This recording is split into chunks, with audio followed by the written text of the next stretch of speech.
Movie start होती है और हमें 20 साल फ्लैशबैक का सीन दिखाया जाता है। लॉस एंजलिस में डेबी और पीटर साथ में सोफे पर कडल कर रहे थे। वहाँ पर उसने दूसरे कपल को घर में खाने के लिए बुलाया हुआ था। वो थैंक यू कहकर वहाँ से चले जाते हैं। डेबी और पीटर वहाँ से उठकर अपने बेडरूम में चले गए। अपनी बातों में एक दूसरे के करीब आ जाते हैं और इसके बाद वो इंटीमेट हो गए। सीन खत्म होने के बाद हम अब प्रेजेंट में आते हैं। यहाँ पर डेबी पीटर को फोन पर गुड मॉर्निंग के साथ हैप्पी बर्थडे विश कर रही थी। उनमें डिबेट चल रहा था कि पीटर अभी भी उससे ज्यादा यंग दिखता है, उसकी एज उतनी ज्यादा लगती नहीं। पीटर कहता है कि एक आदमी होने का यही एक फायदा होता है। डेबी उसे कहती है कि मैं तुम्हारे लिए एक बहुत ही खास गिफ्ट लाई हूँ। पीटर कहता है कि क्या तुम मुझे पोर्श 356 गिफ्ट कर रही हो। डेबी बात करते हुए बताती है कि नहीं, 911 पर्पल कलर। यहाँ पर बेका जो पीटर की गर्लफ्रेंड है, ये उसे कॉफी के लिए पूछती है और बेड से उठकर चली जाती है। यहाँ पर दो डिफरेंट साइड है। डेबी लॉस एंजलिस में है और दूसरी तरफ पीटर न्यूयॉर्क में। उन दोनों में नोकझोंक फिर चलती ही रहती है। डेबी कहती है कि तुम नहीं चाहते कि मैं न्यूयॉर्क में आऊँ। पीटर कहता है कि तुम अपने हर्ब्स वगैरह लेकर मत आना। डेबी उसकी बात काटते हुए कहती है कि वैसे भी तुम्हारे यहाँ पर बहुत ज्यादा शोर होता है, उससे मैं वैसे भी इरिटेट हो जाऊंगी। पीटर कहता है कि मैं भी तुम्हारे यहाँ पर रहने के लिए एक वीक के लिए कंट्रोल कर सकता हूँ, शायद बाद में तुम्हें और कोई मिल जाएगा। अब यहाँ पर एक दूसरे से वो एक वीक के लिए न्यूयॉर्क में मिलने वाले थे। तभी वहाँ पर जैक आता है जो डेबी का बेटा था और उसे एक निक नेम से बुलाता है। डेबी पीटर से कहती है कि जैक कोई छोटा बच्चा नहीं है, वो अपना ख्याल रख सकता है और वैसे भी उसका ध्यान रखने के लिए स्कारलेट यहाँ पर आने वाली है। पीटर डेबी को कहता है कि मुझे पता है कि जैक मेरा बेटा नहीं है, पर फिर भी तुम्हें थोड़ी सी उसे फ्रीडम देनी चाहिए। डेबी उसका मजाक उड़ाते हुए कहती है कि मुझे तुम्हारे जैसे इंसान से एडवाइस लेने की कोई जरूरत नहीं है। पीटर उसे कहता है कि तुम एक बहुत ही स्ट्रिक्ट मॉम हो और इस वजह से जैक का दम घुट रहा है। डेबी पीटर से कहती है कि मुझे अब याद आ रहा है कि लास्ट टाइम हम दोनों एक दूसरे के साथ कब थे। बहुत सालों पहले अचानक से अर्थक्वेक आ गया था और इसके बाद से तुम भाग गए थे। उसके बाद से हम दोनों मिले ही नहीं थे। वो अभी बिलीव नहीं कर सकती कि उसे वर्ल्ड में इतना अच्छा बेस्ट फ्रेंड मिला है। वो फिर से पीटर को हैप्पी बर्थडे कहती है और जल्द से मिलने की बात करते हुए वीडियो कॉल को कट कर देती है। ये सब सुनकर बेका पीटर को कहती है कि तुम बात किससे कर रहे थे। पीटर कहता है कि वो मेरी बेस्ट फ्रेंड है। बेका कहती है कि उससे तो मैं कभी भी मिली नहीं हूँ, सिर्फ तुम दोनों बर्थडे पर बात करते रहते हो। बेका पीटर पर जरा गुस्सा हो रही थी, पर उससे कहती है कि मैं जेलस नहीं हो रही, मैं सिर्फ कह रही हूँ कि अगर तुम एक दूसरे को इतना पसंद करते हो तो एक दूसरे के साथ क्यों नहीं रहते। पीटर मना कर देता है और कहता है कि ऐसा नहीं हो सकता। इसके बाद नीचे उसकी कैब आ गई थी। बेका और पीटर साथ में चल रहे थे। पीटर बताता है कि आज रात ब्राउनस्टोन क्लब में हम साथ में जाएंगे, किसी को ये मत बताना कि आज मेरा बर्थडे है, खामखा सब लोग हमारे प्लान में डिस्टर्बेंस क्रिएट कर देंगे। वो शांति से उसके साथ डिनर करना चाहता था। बेका पीटर से पूछती है किसके बाद क्या होगा, हमारी रिलेशनशिप कहाँ पर जा रही है। हम एक दूसरे के साथ 6 मंथ से रह रहे हैं, पर फिर भी एक दूसरे के इतने क्लोज नहीं आ गए कि हम अब दूर नहीं हो सकते। उसे कहती है कि मुझे क्लियर बता दो कि क्या मैं सिर्फ तुम्हारे साथ अपना टाइम नहीं वेस्ट कर रही। पीटर इस बात को एक्सप्लेन नहीं कर पाता। इस बात से बेका बहुत गुस्सा हो जाती है और कहती है कि मुझे जो पता करना था अब वो मुझे पता चल चुका है। उसे वहीं पर ब्रेकअप कर लेती है। पीटर ने जो कैब बुलाई थी उसी में बैठकर वो चली गई। दूसरी तरफ डेबी जैक को घर से निकलते हुए याद दिलाती है कि क्या तुमने अपनी मेडिसिन ली। घर से बाहर निकलने के बाद उसे उसका नेबर ज़ेन मिलता है। वो डेबी के गार्डन की देखभाल करता है। इसके बाद उसे गुड मॉर्निंग कहते हैं। जल्दी से वो घर पर नहीं आएंगे, इसके बारे में बात करते हुए वहाँ से चले जाते हैं। आगे हम पीटर, जैक और डेबी को अपनी अपनी लाइफ में बिजी देखते हैं। डेबी फिर जैक को स्कूल में छोड़कर अपने फ्रेंड एलिसिया के साथ बात कर रही थी। वो दोनों साथ में ऑफिस जाती है और वहाँ पर अपने काम को लेकर बहुत ही सीरियस थी, क्योंकि उन्हें पैसों की बहुत दिक्कत थी। जैक को बहुत सारी एलर्जीज थी और इसकी दवाई का खर्चा बहुत ज्यादा था। डेबी की फ्रेंड उसे पूछती है कि जैक के फादर इस सब रिस्पॉन्सिबिलिटी को क्यों नहीं उठाते। डेबी इस बात को टाल देती है और कहती है कि इस बारे में ज्यादा सोचो मत। इसी के साथ उसे सेल्फ ग्रूमिंग के बारे में भी एडवाइस देती है। डेबी फिर अपने घर आ जाती है। स्कारलेट जो जैक का ख्याल रखने वाली है, उसके ड्रामा का प्रिपरेशन चल रहा था। डेबी स्कारलेट की झूठ मूठ की बहुत तारीफ करती है। पैरेलल में पीटर अपने फ्रेंड्स के साथ था। फ्रेंड्स से कह रहे थे कि हमारे साथ और जरा टाइम रुक जाओ, पर पीटर उन्हें मना कर देता है। जाते वक्त पीटर के फ्रेंड्स उसे कहते हैं तुम्हें जो चाहिए वो तुम्हें मिल जाए। इसके बाद वो अपने अपने रास्ते चले गए। पीटर फिर अपने बर्थडे पर अकेला ही रह जाता है। दूसरी तरफ डेबी और जैक डिनर कर रहे थे। स्कारलेट फिर खुशी से अपनी ऑडिशन के बारे में उन्हें बताने लग जाती है कि उसका सिलेक्शन हो गया है और इसके लिए अब उसे 2 वीक्स के लिए वहां पर जाना पड़ेगा। ड्रामा में उसके डायलॉग्स बहुत ही कम थे, पर फिर भी बैकग्राउंड में वो बहुत जगह पर थी। तभी स्कारलेट को याद आता है कि अगले वीक तो उसे जैक का ख्याल रखना है, वो शायद अब जा नहीं पाएगी। इस बात से डेबी भी उदास हो गई थी। वो अपने बेटे को लाइफ लेसन दे रही थी। तभी पीटर का उसे कॉल आता है। ये फोन जैक उठाता है। पीटर को जब सिचुएशन के बारे में पता चला तो पीटर कहता है कि जैक का ख्याल मैं रख सकता हूँ। डेबी उसे ये करने से मना करती है, उसे समझाने की कोशिश करती है, पर जैक उससे कोई भी बात मानने के लिए रेडी नहीं था। डेबी एक इम्पोर्टेंट काम की वजह से न्यूयॉर्क आ रही थी और जैक नहीं चाहता था कि उसका प्लान कैंसिल हो। वो डेबी के यहाँ पर यानी एले आकर जैक का ख्याल रख सकता था। डेबी इस बात के लिए मान नहीं रही थी, पर पीटर उसे मना ही लेता है। नेक्स्ट सीन में डेबी अपना सामान पैक कर लेती है और जैक को रास्ते में स्कूल में छोड़ देती है। पीटर और डेबी की फ्रेंड एलिसिया जैक के स्कूल के सामने मिलने के लिए जाते हैं। वो कहती है कि मुझे बहुत अच्छा लगा कि जैक का ख्याल रखने के लिए तुम यहाँ पर आ गए। तभी जैक वहाँ पर आ गया। पीटर और जैक गाड़ी में घर के लिए निकल जाते हैं। दोनों में बहुत सारी बातें होती है। जैक अपने हॉकी गेम के बारे में उसे बताता है। कहता है कि एलर्जी की वजह से कैसे वो कोई और गेम नहीं खेल सकता।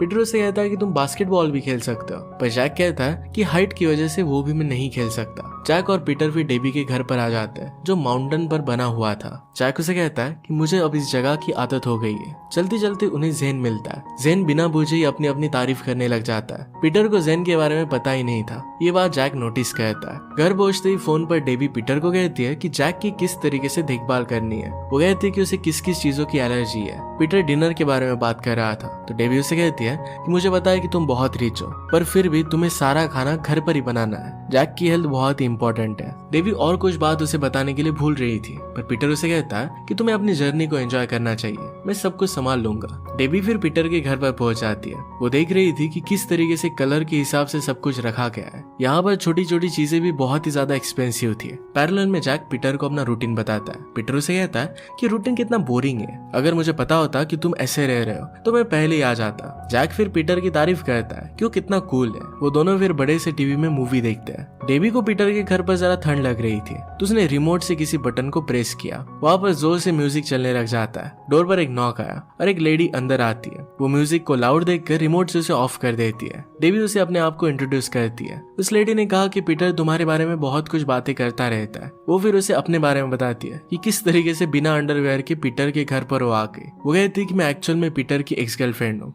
हमें ब्रेकअप हुए 6 मंथ्स हो चुके हैं। हमारे ब्रेकअप के बाद पीटर और बेका ने डेटिंग स्टार्ट कर दी थी। ये बात मुझे सोशल मीडिया से पता चली थी और जब उन दोनों का ब्रेकअप हुआ तो ये भी मुझे सोशल मीडिया से ही पता चल गया, तो इसलिए मैं उसके घर पर आ गई। उसका नाम था मिंका। मिंका डेबी से पीटर के बारे में पूछती है तो डेबी बताती है कि पीटर एले गया है, वो वहाँ पर कुछ दिनों के लिए रहने वाला है। मिंका फिर डेबी को ड्रिंक के लिए बाहर चलने के लिए कहती है, पर डेबी उसे मना कर देती है। उसने कहा कि हम किसी और दिन चलेंगे। मिंका उसे कहती है कि हम ब्राउनस्टोन क्लब में चलेंगे, जहाँ पर मैं और पीटर हम दोनों फर्स्ट टाइम मिले थे। नेक्स्ट सीन में पीटर और डेबी फोन पर बात कर रहे थे। पीटर उसे कहता है तुमने मुझे ज़ेन के बारे में कभी बताया नहीं। वो एक दूसरे के घर के बारे में बात कर रहे थे।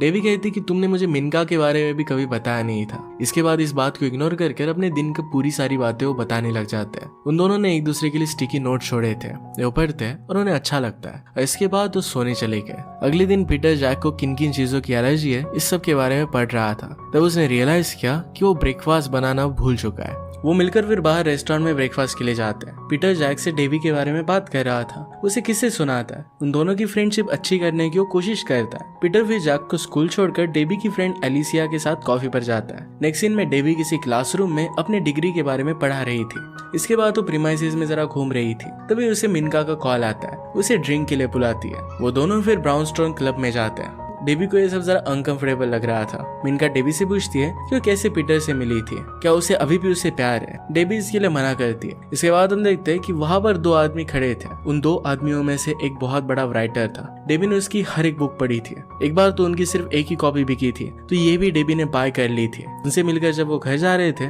तो राइटर डेबी से उसका नंबर ले लेता है। मिनका डेबी से पूछती है कि अगर तुम्हें रीडिंग इतनी पसंद है तो तुमने पीटर की बुक कभी क्यों नहीं पढ़ी। डेबी को बिलीव नहीं हो रहा था कि पीटर ने भी कोई नॉवेल लिखी थी। पीटर ने उसे कह दिया था कि उसने लिखना पहले ही छोड़ दिया है। मिंका फिर डेबी को पीटर की नॉवेल दिखाती है। डेबी इस बात से सरप्राइज हो जाती है, पर इस नॉवेल को पढ़ने से उसने मना कर दिया। दूसरी तरफ पीटर और जैक हॉकी गेम्स देखने के लिए गए थे। जैक को वहाँ की खाने की चीजें देखकर बहुत अच्छा लगता है। पीटर और जैक घर आ रहे थे। पीटर जैक से बातों से दोस्ती बढ़ाने की कोशिश कर रहा था, तो उसे पता चल जाता है कि उसका प्लान फ्लॉप हो गया है। डेबी फिर पीटर को कॉल करती है। उससे कहती है हम दोनों एक दूसरे से हर बात शेयर करते हैं। पीटर इस बात के लिए एग्री करता है। यहाँ पर डेबी को पीटर से उस नॉवेल के बारे में बात करनी थी, पर वो कर नहीं सकती। डेबी फिर अपनी डिग्री की पढ़ाई के साथ पीटर की नॉवेल भी पढ़ रही थी। इसके बाद नेक्स्ट सीन में डेबी और मिंका मिलते हैं। डेबी ने डिसाइड कर लिया था कि उस राइटर को पीटर की नॉवेल दिखाएगी, इससे वो पब्लिश हो सकती है। मिंका डेबी को कहती है क्या ये सब करने के लिए तुम श्योर हो। डेबी इसके लिए बहुत श्योर थी।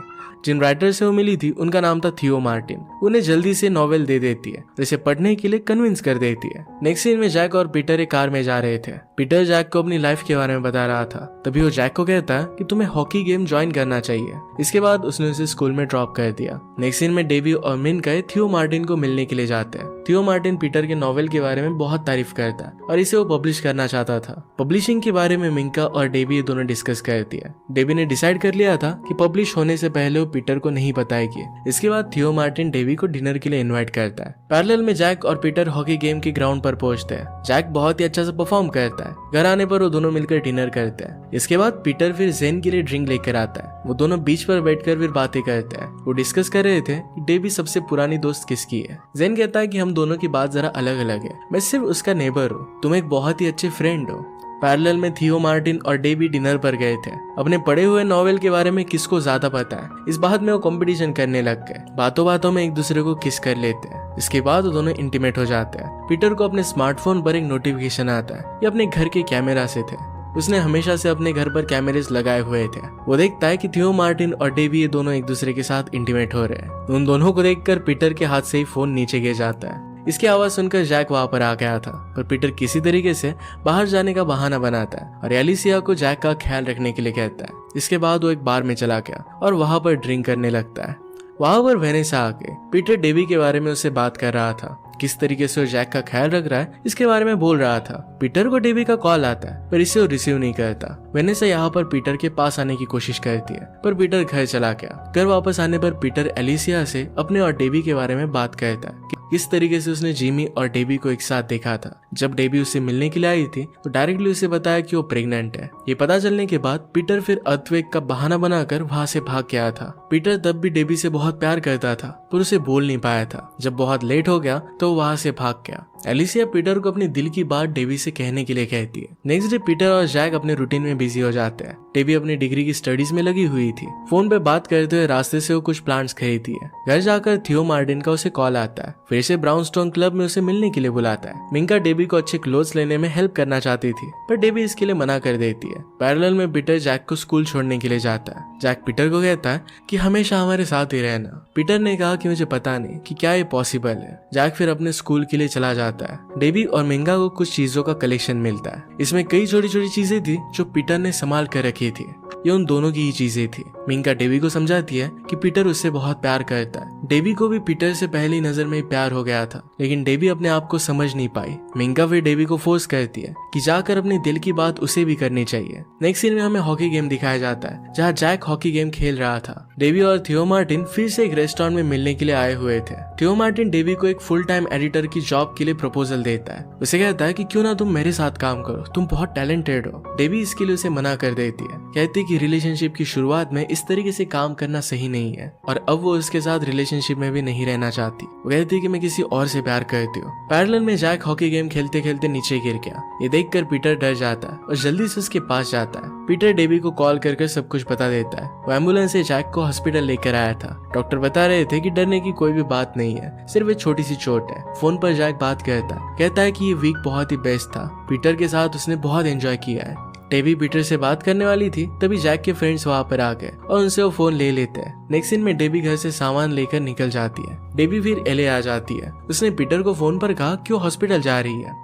पीटर उसे रोकते हुए बताता है कि तुम्हें हॉस्पिटल जाने की जरूरत नहीं है। जैक अब ठीक है और एलिसिया के साथ उसके घर पर है। पीटर अपनी तरफ से डेबी से माफी मांगता है। अब यहाँ पर एयरपोर्ट पर डेबी और पीटर मिल जाते हैं। वो दोनों एक दूसरे को अपनी बातें छुपाने के लिए गुस्सा थे। पीटर डेबी को बता देता है कि मुझे थियो मार्टिन के बारे में पता है, मैंने घर में कैमरास लगाए हुए थे। डेबी फिर प्राइवेसी को लेकर उस पर गुस्सा हो जाती है। वो कहती है कि तुम बहुत ही घटिया इंसान हो। डेबी के हाथ से सूटकेस नीचे गिर जाता है। वो छोटी चीज जो पीटर ने बहुत संभाल कर रखी थी वो भी सूटकेस से बाहर आ जाती है। ये देखकर डेबी को पीटर का प्यार फिर से समझ में आ जाता है। वो पीटर से कहती है, तुमने मुझे पहले क्यों नहीं बताया? मैं डर रहा था कि अगर मैंने तुम्हें खुलकर फीलिंग्स बताए तो शायद तुम मुझे ठुकरा दोगी। डेबी ज्यादा जोर से उससे पूछती है, क्या तुम सच में मुझसे प्यार करते हो? पीटर बात को पूरा करता हुआ कहता है, हद से ज्यादा दिल से बहुत प्यार करता हूँ। उस दिन से करता हूँ जब मैं तुमसे पहली बार मिला था। डेबी बहुत जोर से गुस्सा थी और कहती है कि तुमने इसका इशारा भी क्यों नहीं किया? तुम तो मुझसे रोज मिला करते थे। डेबी अपने प्रॉमिस से बहुत परेशान हो जाती है। उसने पीटर से कहा था कि जिंदगी भर वो उसकी बहुत अच्छी दोस्त रहेगी। पीटर मना करते हुए उसे डायरेक्टली किस कर लेता है। इसके बाद 15 मिनट्स बाद का सीन हमें दिखाया जाता है। डेबी उसे कहती है कि अब तुम्हारी नॉवेल भी पब्लिश हो रही है। डेबी भी एक अच्छी एडिटर बनने वाली है। डेबी और पीटर एक दूसरे का हाथ पकड़ते हैं और फिर एयरपोर्ट से बाहर आ जाते हैं। एंड सीन में हमें 6 मंथ्स बाद का एक सीन दिखाया जाता है। पीटर की नॉवेल अब पब्लिश हो चुकी थी। डेबी भी एक अच्छी एडिटर बन गई थी। पीटर घर पर आता है। डेबी और और वो अब एक अच्छी फैमिली बन चुके थे। वो दोनों एक दूसरे के साथ बहुत खुश थे और इसी के साथ ये मूवी एंड हो जाती है। अगर आपको एक्सप्लेनेशन अच्छा लगता है तो प्लीज लाइक और कमेंट जरूर कर दीजिएगा। ये बहुत सारी मूवीज लेकर आते रहता हूँ, तो प्लीज चैनल को सब्सक्राइब कर दीजिए और बेल नोटिफिकेशन आइकन दबाना मत भूलिएगा। फिर से मिलेंगे और इन मूवी के साथ, तब तक के लिए थैंक यू और आप अपने आप का ख्याल रखिए।